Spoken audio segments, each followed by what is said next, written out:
चुनाव लड़ रही है, लेकिन आपके निशाने पे तो हमें अखिलेश और कांग्रेस ज्यादा दिखते हैं।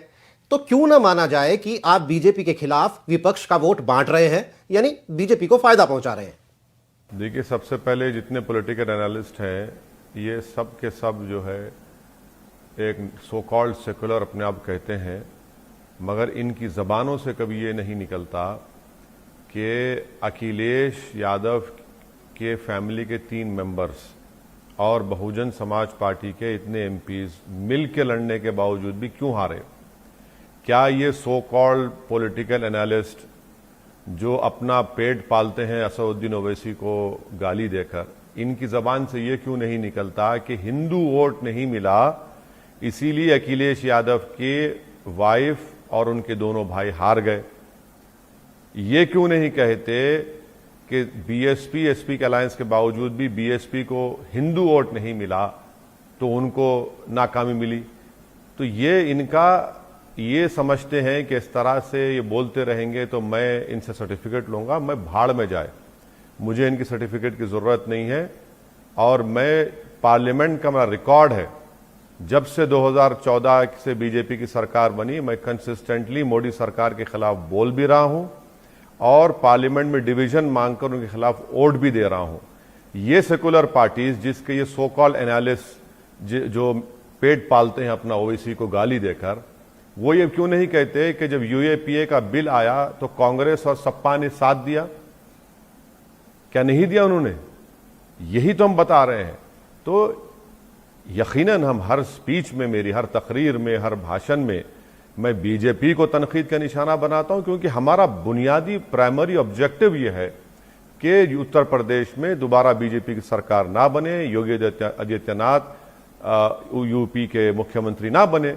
तो क्या मैं भूल जाऊं मुजफ्फरनगर के राइट्स को कि 50,000 लोग, जिसमें ज्यादातर मुसलमान थे, बेघर हो गए? और क्या मैं भूल जाऊं उन लोगों को जो गुड़ खा रहे थे, हुक्का पी रहे थे और मुस्लिम महिलाओं का रेप हो रहा था? आज वो लोग मुझे उंगली उठाकर कह रहे हैं, जब मुजफ्फरनगर का राइट हो रहा था तो क्या ये लोग गुड़ खा रहे थे, हुक्का पी रहे थे? अब तक उन महिलाओं को इंसाफ नहीं मिला, केस खत्म हो गया। क्या क्या क्या नेहा डिक्सिट जैसी बहादुर जर्नलिस्ट ने हकायक को पेश नहीं किया? क्या एमनेस्टी इंटरनेशनल की रिपोर्ट नहीं है? उस वक्त क्यों खामोश बैठे हैं लोग? तो मैं उत्तर प्रदेश की सरकार पर तनकीद कर रहा हूं, उनसे सवालात हम कर रहे हैं, और इसीलिए हम पर बाराबंकी में हम पर केस बुक हो गया। तो अब ये सब चीजें इनको नजर नहीं आ रही है, तो फिर मैं क्या कर सकता हूं? आपके एंकर्स को और ये सो कॉल्ड पॉलिटिकल एनालिस्ट को यकीनन बीजेपी तनकीद करेंगे, सपा पे से भी सवाल करेंगे, बीएसपी से भी सवाल करेंगे। राहुल गांधी कैसे हारे? मेरी वजह से हारे। मैं तो लड़ा ही नहीं उत्तर प्रदेश में एक इलेक्शन पार्लियामेंट का। तो ये उनको सोचना चाहिए, मगर क्योंकि इनकी जबान पर नहीं आ सकता हिंदू वोट का डिवीजन, इनकी जबान सिर्फ एक तोते की तरह चलती है कि मुस्लिम वोट, मुस्लिम वोट। अरे भाई, हिंदू वोट क्या हो रहा है फिर? क्या यह बात सच नहीं है कि 2019 के चुनाव में 75% मुस्लिम वोट सपा और बीएसपी को मिला और 70% हमारे हिंदू भाइयों ने बीजेपी को वोट दिया? बोलिए ना ये बात, क्यों नहीं बोलते आप लोग? ये तो ये पैगाम हम दे रहे हैं। उत्तर प्रदेश की सरकार यकीनन नाकाम साबित हुई, योगी की सरकार नाकाम साबित हुई। आज फिरोजाबाद में टाइम्स ऑफ इंडिया लिखता है कि 12,000 लोग हॉस्पिटलाइज हुए, जिसमें से 100 लोग मर गए, जिसमें कई बच्चे शामिल हैं। तो फिरोजाबाद में योगी की सरकार दिखती नहीं है। कोविड के सेकेंड वेव में योगी की सरकार नहीं दिखती। 10% अनएम्प्लॉयमेंट यूपी में है। तो आपका पहला दुश्मन है कौन? बीजेपी, सपा आरएलडी, या फिर कांग्रेस, या बीएसपी? देखिए, अगर आप पिछले 6-6.5 साल से आप देख रहे हैं, तो चाहे बीजेपी हो या सपा हो या कांग्रेस हो, ये लोग इस तरह से मजलिस का और पर्सनली मेरा अपोज करते हैं कि जैसा कि मैं इनके जान का दुश्मन हूं, कि मैं कुछ लूटने आया हूं। जबकि हकीकत ये है कि इन तमाम पार्टीज ने मुस्लिम माइनॉरिटी को जो गारंटीड राइट्स हैं कॉन्स्टिट्यूशन में, वो नहीं दिए। तो आज सबकी जबान पर एमआईएम की मुखालिफत है। हम योगी सरकार के खिलाफ कहते हैं तो बाराबंकी में हम पर केस बुक हो जाता है। हमारे 2 कार्यकर्ताओं का पॉलिटिकल मर्डर हो चुका है यूपी में। अब सपा की नाकामी और को हम कहते हैं कि भाई आप और बीएसपी मिलकर अलायंस किए, 75% मुस्लिम वोट हासिल किए, उसके बावजूद भी आप जीत नहीं पाए। मुजफ्फरनगर के राइट्स हुए, 50,000 से ज्यादा लोग जिसमें मुसलमान थे बेघर हो गए। क्या कर रहे थे लोग? क्या हुक्का पी रहे थे या गुड़ खा रहे थे? तो ये चीजें जब होती हैं तो बस इनको लगता है कि बस इसको रोको, क्योंकि हम सच को बयान कर रहे हैं, फैक्ट्स को बयान कर रहे हैं। मुसलमानों का लिटरेसी रेट लोएस्ट है यूपी में, 58% है। 5 साल और 15 साल की उम्र के बच्चों का ड्रॉप आउट रेट 60% है मुसलमानों का। सिर्फ 3% ग्रेजुएट होते हैं। और योगी सरकार प्रधानमंत्री ग्रामीण योजना की बात करती है। भाई आपने एक घर नहीं दिया अब तक, 2018, 19, 19-20 और फिर 20-21 में एक घर नहीं दिया आपने। सैंक्शन तो बहुत दावे करते हैं। प्रधानमंत्री एमएसडीपी स्कीम से 116 करोड़ रुपया है, बीजेपी ने सिर्फ 16 करोड़ खर्चा किए। तो ये सब मसलों को उठाते हैं हम। पॉलिटिकल एम्पावरमेंट की जब बात करते हैं तो सब लोग हमारी मुखालिफत करते हैं। तो ये नहीं चाहते कि हकीकी रूप में उत्तर प्रदेश के मुसलमानों की एक पॉलिटिकल लीडरशिप बने, उनको उनका हिस्सा मिले, उनको उनका जायज मुकाम मिले। तो ये सब मिलकर हमसे मुकाबला कर, हम भी उनसे मुकाबला करें, डटकर मुकाबला करेंगे। मगर हमारा प्राइमरी ऑब्जेक्टिव यही है कि दोबारा उत्तर प्रदेश में बीजेपी की सरकार ना बने, और हम इसके लिए कोशिश कर रहे हैं। देखिए ओवैसी साहब, बिहार और बंगाल की चर्चा कर लेना यहां जरूरी है। बिहार में आपको करीब 1.25% वोट मिला और 5 सीट भी मिली, लेकिन बंगाल में आपका वोट शेयर था 0.02%, यानी तकरीबन 0, और आपकी सीट भी 0 थी। तो यूपी में कौन सा प्रदर्शन दोहराने की बात कर रहे हैं आप? बिहार में हम 5 सीट जीते। आपने कहा कि 1 पॉइंट कितना जो भी वोट मिला हमको, इतना हंगामा है क्यों बरपा? 5 सीट तो जीते ना, इतना हंगामा क्यों कर रहे? फिर आप क्यों इतना परेशान हो रहे? लड़ने दीजिए हमको, हम तो लड़ेंगे।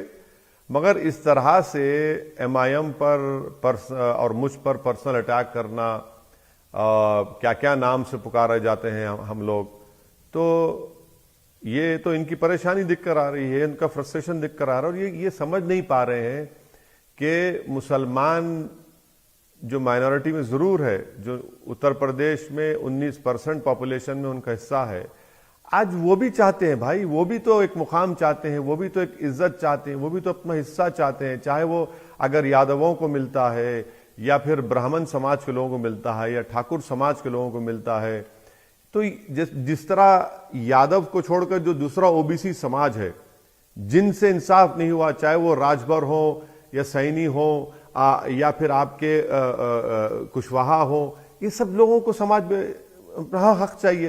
तो इनको लगता है कि नहीं, आप बात नहीं करेंगे, हम आप ठेकेदार हैं। अरे आप कौन हो ठेकेदार? हम अपना हिस्सा लेना चाहते हैं, और जमहूरियत में, डेमोक्रेसी में हमको हक हासिल है कि हम इतने साल आपको वोट डाले।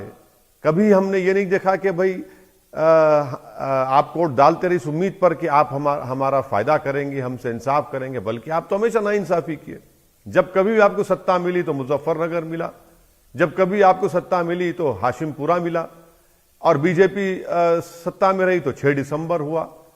तो आज इनकी सरकार है, पिछले 5 साल से क्या मिला है बताइए? क्या किया आपने? सबका साथ, सबका विश्वास, सबका विकास के नाम पर तो आपने धोखा दिया सबको। यूपी का मुसलमान आपको वोट क्यों दे? नहीं, आपको मैं करेक्ट करना चाह रहा हूं। यूपी का मुसलमान ही नहीं, बल्कि यूपी का हर वोटर, चाहे वो जिस किसी समाज का हो, किसी मजहब का हो, वो एमआईएम को देना चाहिए। और क्यों देना चाहिए बता रहा हूं। एमआईएम पार्टी एक क्लियर कट स्टैंड लेकर बीजेपी के खिलाफ बोलती आई है, सिर्फ जबानी तौर पर नहीं बल्कि प्रैक्टिकली एक्शन के तौर पर, पार्लियामेंट में हो, पार्लियामेंट के बाहर हो, हमने किया है। तो आज उत्तर प्रदेश के वोटर से हमारी अपील है कि आपको बीजेपी को हराना इसलिए जरूरी है क्योंकि उत्तर प्रदेश के नौजवानों का अनएम्प्लॉयमेंट रेट 10% हो चुका है। खुद योगी सरकार के मिनिस्टर विधानसभा में खड़े होकर कहते हैं कि 33 लाख उत्तर प्रदेश के नौजवान का नाम अनएम्प्लॉयमेंट पोर्टल में है। और आप देखते जाइए कि फिरोजाबाद में टाइम्स ऑफ इंडिया की रिपोर्ट है कि 12,000 लोग बीमार पड़ते हैं, 100 लोग मर जाते हैं, उसमें बच्चे हैं, वहां सरकार नजर नहीं आती। कोविड के सेकेंड वेव में योगी सरकार कहीं नजर नहीं आती, लाशें तीर रही थी। हर महाज पर ये लोग नाकाम साबित हैं। इलेक्ट्रिसिटी चार्जेस इतने बढ़ा दिए कि ये जो अंसारी बिरादरी के जो बुनकर हैं आज वो परेशानी की हालत में है, स्मॉल मीडियम इंडस्ट्रीज के लोग परेशान हैं। तो यकीनन हम इन तमाम वोटर्स से अपील करेंगे। हाँ, उत्तर प्रदेश के मुसलमान आप देख रहे हैं एमआईएम को, उनके ऑल्टरनेटिव है उनके पास, क्योंकि वो जानते हैं कि उत्तर प्रदेश में हर समाज का एक पॉलिटिकल एम्पावरमेंट है, उनकी एक पॉलिटिकल आवाज है, उनका एक पॉलिटिकल नेता है। उत्तर प्रदेश के मुसलमानों का कौन है नेता? कहां है उनकी लीडरशिप? कहां उनका एम्पावरमेंट हुआ? बताइए। तो इसलिए आज वो एक चेंज आया है और उस चेंज में देख रहे हैं कि यकीनन इससे डेमोक्रेसी मजबूत होगी, और एमआईएम पार्टी को देख रहे हैं कि एमआईएम पार्टी के जरिए वो अपनी लीडरशिप को पैदा करेंगे, अपने वोट से उनके कैंडिडेट्स को कामयाब करें, और कैंडिडेट्स यकीनन हर मजहब के, हर कास्ट के होंगे एमआईएम पार्टी के। अच्छा, एक सवाल और ओवैसी साहब, आपका कहना है कि आप लगातार ये कहते रहेंगे कि अयोध्या में बाबरी मस्जिद थी जिसे ढहा दिया गया।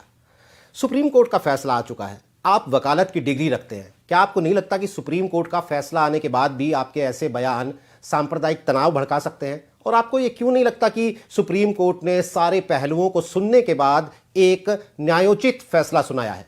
आपका सवाल ही गलत है। आप सवाल जब कर रहे हैं तो आपको संविधान के बारे में कुछ इल्म नहीं है। क्या संविधान में फ्रीडम ऑफ एक्सप्रेशन नहीं है, फंडामेंटल राइट नहीं है? क्या मुझे इस बात की इजाजत नहीं है कि मैं किसी कोर्ट के फैसले की यकीनन इज्जत करता हूं और उसे डिसएग्री करूं रिस्पेक्टफुली? तो क्या कोई कंटेम्प्ट हो रहा है?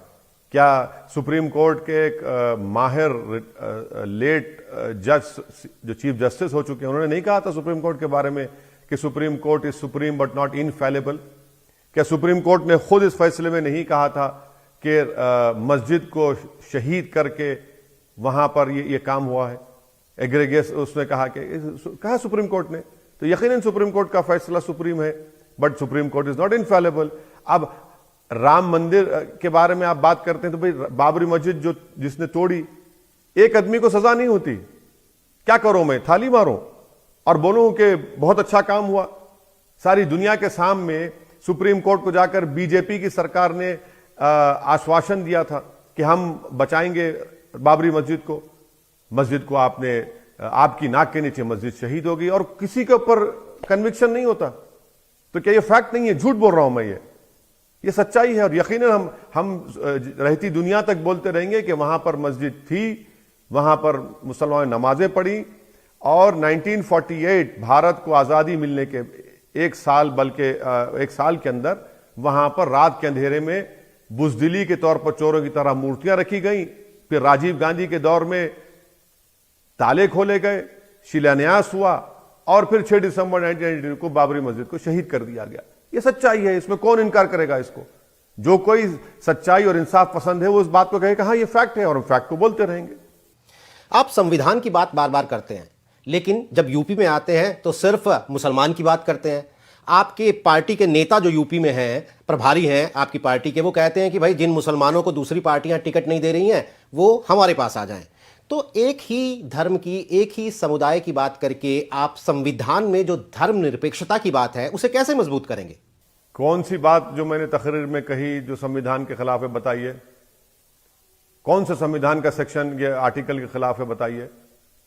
संविधान के जानकार जो मैं जानता हूं, जो जिनको मैं उनको अपना उस्ताद मानता हूं, वो कहते हैं कि भारत के संविधान में इक्वालिटी, सब्सटेंटिव इक्वालिटी होनी चाहिए। बताइए क्या इक्वालिटी का अगर आप डेटा दे दूंगा आपको, इनइक्वालिटी का डेटा आपको दे दूंगा, तो उत्तर प्रदेश में दलित समाज के बाद सबसे ज्यादा अगर पिछड़ा है तो मुसलमान है। तो उनकी इंसाफ की, उनकी इक्वालिटी की बात करना संविधान के खिलाफ कब से हो गया? और आप बात करें कि इससे कम्युनल एटमॉस्फेयर बढ़ेगा। योगी क्या कह रहे हैं? जब योगी ने चचा जान, अब्बा जान कहा, तो ये तमाम सो कॉल्ड सेकुलर लोग अपने अपने अब्बा की फोटो डाले, हमारे अब्बा जान है। जब कोई और चचा जान कहता है तो भूल गए। ये इनका सिलेक्टिव सेकुलरिज्म है। मैं हमेशा कह रहा हूं कि मैं पॉलिटिकल सेकुलरिज्म के हमेशा खिलाफ रहा, क्योंकि ये पॉलिटिकल सेकुलरिज्म को इस्तेमाल करके भारत के मुसलमानों को हमेशा धोखा दिया जाता रहा। हां, वो जो संविधान का सेकुलरिज्म है उसको मैं सलाम करता हूं, उसको मानता हूं, क्योंकि वो जिस बात का पैगाम देता है कि सेकुलरिज्म कैसे हासिल होगा, सेकुलरिज्म कैसे जिंदा रहेगा, लिबर्टी, इक्वालिटी, फ्रेटर्निटी, जस्टिस, भाईचारगी, इंसाफ, कहां है बताइए आप। अगर कानपुर में एक 10 साल की बच्ची अपने बाप को लिपेट कर कह रही है कि मेरे बाप को मत मारो, आप उसको पीटते हैं, पुलिस की मौजूदगी में उसको मारते हैं। पुलिस फायरिंग में 22 मुसलमान शहीद हो जाते हैं CAA के। एनकाउंटर्स में 37% मुस्लिम्स का एनकाउंटर हो जाता है। 27% अंडर ट्रायल मुसलमान है। सबसे ज्यादा इलिटरेट मुसलमान है। ग्रेजुएट्स 2% है। बताइए फिर क्या है ये? क्या मैं थाली मारूं, मिठाई बांटूं सबके लिए, चलो खुशखबरी है? कि यही तो संविधान कहता है ना। इसीलिए बाबा साहेब अम्बेडकर ने कहा था कि मैं संविधान दे रहा हूं तुमको, मगर लिबर्टी, इक्वालिटी, फ्रेटर्निटी, जस्टिस को हासिल करने के लिए तुमको अपने वोट का पावर इस्तेमाल करना पड़ेगा। और वो MIM पार्टी इस्तेमाल कर रही है ताकि संविधान मजबूत हो। और यही है जब हम करते हैं तो इस तरह के इल्जामात हम पर लगा दिए जाते हैं।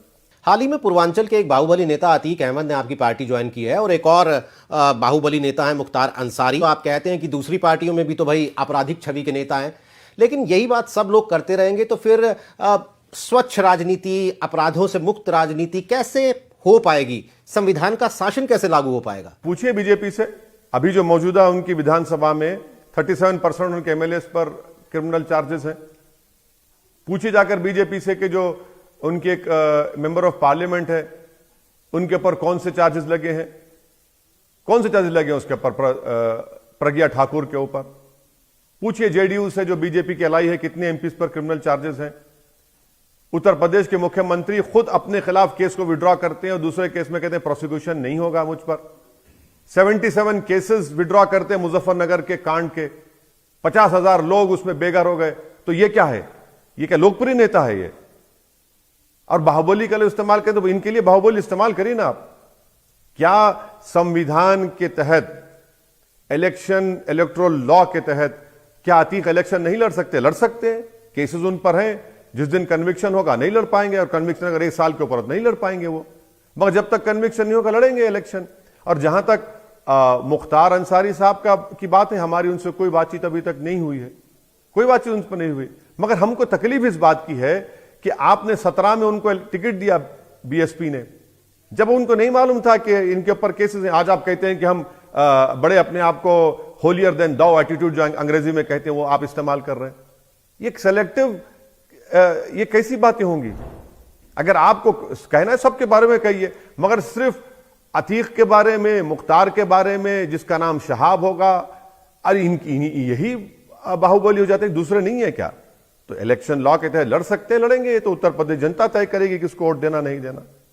आप ये कहते हैं कि आजादी के बाद 70 सालों से एक साजिश के तहत मुसलमानों को मुख्यधारा से काटा गया, लेकिन हमारे देश में तो संवैधानिक पदों पर राष्ट्रपति से लेकर चीफ जस्टिस ऑफ इंडिया जैसे उच्च पदों पर मुस्लिम समुदाय के लोग आए हैं। तो फिर आपको नहीं लगता कि आप ये आरोप लगाकर जो संविधान लागू हुआ था देश में उससे इनकार करते हैं? आप नहीं मानते कि उसके मुताबिक देश में काम हुआ है? नहीं, आपका ये बोलना बिल्कुल गलत है। मैंने ये कहा कि 70 साल में भारत के मुसलमानों का जो एम्पावरमेंट होना था, जो दूसरे समाज का हुआ, नहीं हुआ है। मैं नहीं कह रहा हूं। अगर कोई सच्चर कमेटी का इंट्रोडक्शन का चैप्टर पढ़ेगा, जिसको दिमाग होगा वो ये बात कहेगा। रंगनाथ मिश्रा कमीशन की रिपोर्ट पढ़ेगा तो वो कहेगा। NSSO कुंडू कमेटी की रिपोर्ट जो 2014 को बीजेपी सरकार को दी गई थी, नजमा हेपतुल्ला मिनिस्टर से रिपोर्ट लिए, कुंडू कमेटी रिपोर्ट पढ़ेंगे तो ये बात कहेगी। ये रिपोर्ट्स कह रहे हैं ना, NSSO का डेटा कह रहा है, सेंसस डेटा कह रहा है। क्यों भारत के पार्लियामेंट में सिर्फ 23 मुस्लिम MP जीत कर आते हैं? सिर्फ 5% पॉपुलेशन का हिस्सा है। मैं जिम्मेदार हूं उसका। क्यों लिटरेसी रेट मुसलमानों का कम है? क्यों ज्यादा अंडर ट्रायल जेल में है? क्यों मॉब लिंचिंग से मुसलमान दलित की होती है?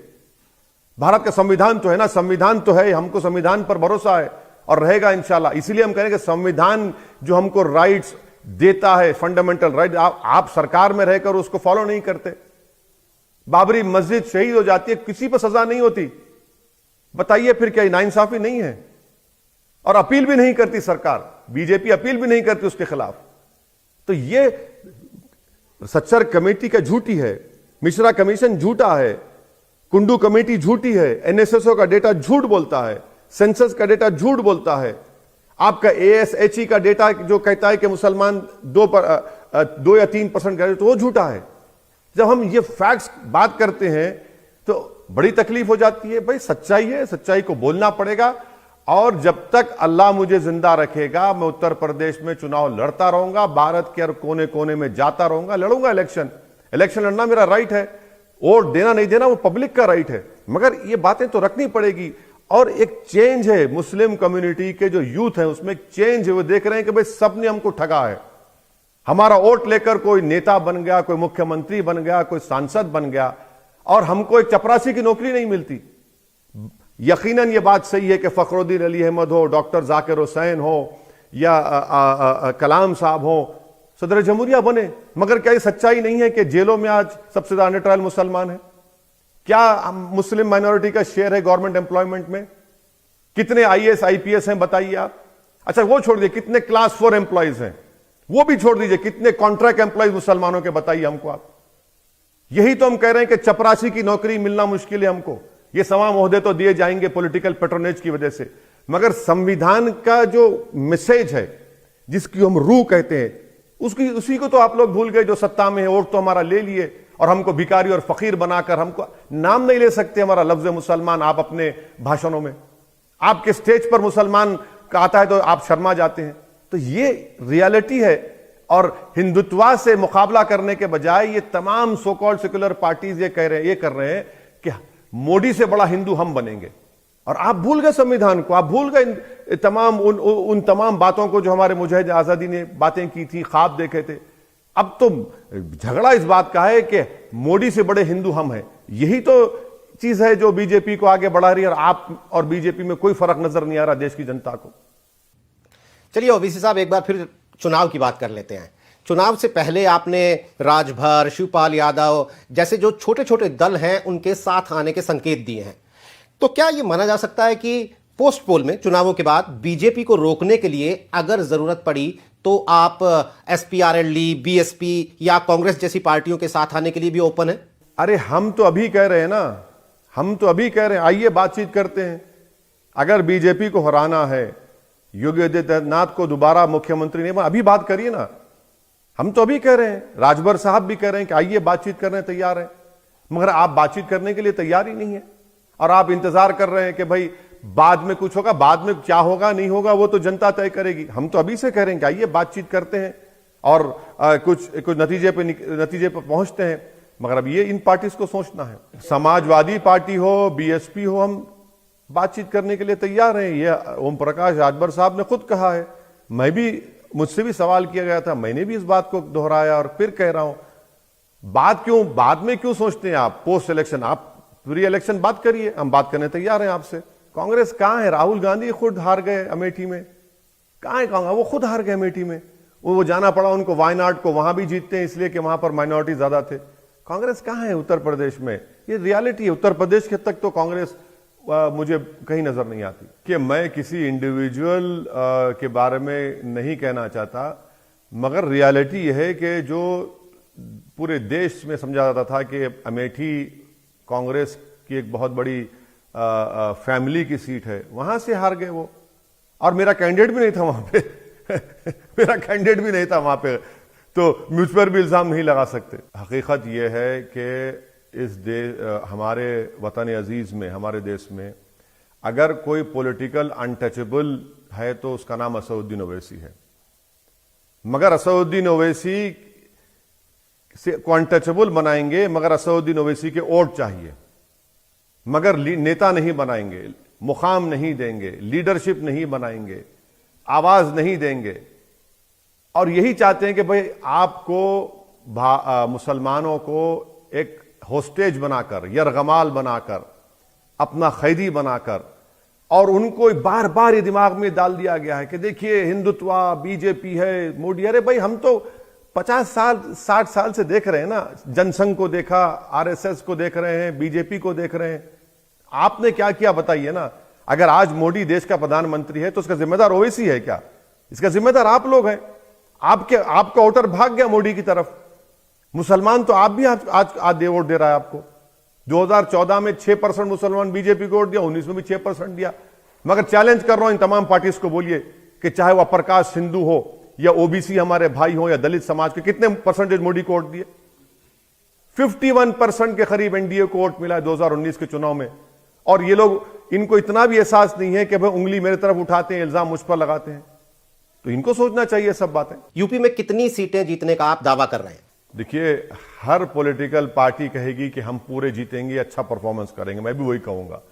मगर यह बात जरूर है कि 5 साल पहले जो एमआईएम का पोजीशन था उत्तर प्रदेश में, अब 5 साल, आज 2020 में और जब 21 में है, 22 में चुनाव होंगे, हमारा पोजीशन बहुत इंप्रूव हुआ है। जिला परिषद के इलेक्शन में हमारे कई मेंबर जीते हैं, कई डिस्ट्रिक्ट्स में हम लोग दूसरे नंबर के पोजीशन पर आए हैं। संगठन काफी मजबूत है, लोगों में एक एक्साइटमेंट है, लोगों में बड़ी मोहब्बत और प्यार दिखा रहे हैं। तो इंशाल्लाह बहुत अच्छा रहेगा। चलिए ओवैसी साहब, आपने तफसील से सारे सवालों का जवाब दिया। यूपी तक बैठक में हिस्सा लेने के लिए आपका बहुत बहुत शुक्रिया। जी शुक्रिया बहुत बहुत आपका, मुझे दावत देने का, मधु करने का।